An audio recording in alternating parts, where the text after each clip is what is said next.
Type is power.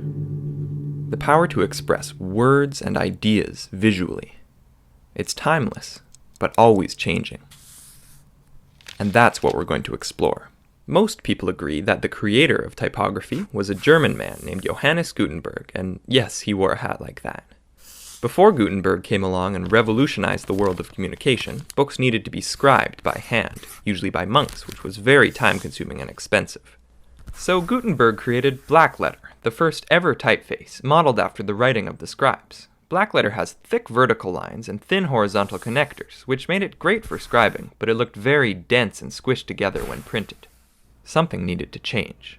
Enter Roman type. This particular typeface is Cambria, which you're probably used to seeing on your word processor, but the first ever Roman typeface was created in the 15th century by the Frenchman Nicolas Jenson. This is his typeface right here.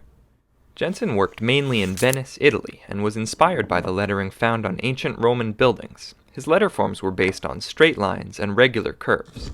This made them very clear and legible compared to the dense darkness of blackletter.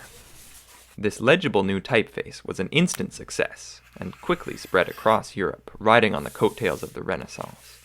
The next major innovation in typography after Roman letters was italics, which are like slanted and stylized versions of Roman type.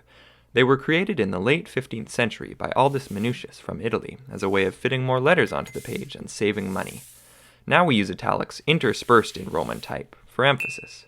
Aldus Manutius also created the modern comma and semicolon, but that's another story. Type development stayed fairly stagnant until the 18th century in England when William Caslon created a typeface that set a new standard for legibility. While it wasn't anything radical, it was just what the world was looking for. The style of Caslon's typeface is now referred to as Old Style. A few decades later, another Brit named John Baskerville created a new variety of typeface, which we call transitional. Later still, a Frenchman named Didot and an Italian named Bodoni created typefaces that we have classified as modern. Most serif typefaces fit into one of these three categories, but what does each category mean?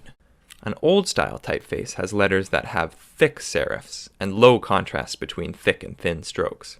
A transitional typeface has letters with thinner serifs and a higher contrast between thick and thin strokes. And a modern typeface has letters with very thin serifs and extreme contrast between thick and thin strokes. Next, William Caslon's great-grandson, named William Caslon IV, got sick of all of these serifs, so he decided to remove them entirely and made a new kind of typeface, called a sans serif.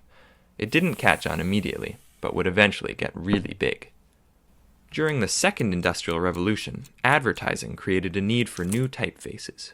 Letters were made taller and wider, mainly used in large sizes on posters and billboards. Things got pretty weird, but one happy result of all of this experimentation is Egyptian, or slab serif. It has really thick serifs and is usually used for titles. As a backlash to the complexity found in typefaces of the 19th century, the early 20th century brought something simple. Paul Renner from Germany created a typeface called Futura, and it was based on simple geometric shapes. This is called the geometric sans. Around the same time, a British man named Eric Gill created a typeface called Gill Sans that was similar to a geometric sans, but with gentler, more natural curves, and this is called a humanist sans. The next major step in the world of sans serifs happened in Switzerland in 1957 with the introduction of Helvetica. It has simple curves and is available in many different weights, and some would call it the world's favorite typeface. The world of typography changed forever with the introduction of the computer. There were a few difficult years of crude pixel type due to the primitive screen technology. But then technology evolved and computers began to allow for the creation of thousands of beautiful typefaces. And the odd dud. But now anyone has the freedom to create their own unique typeface.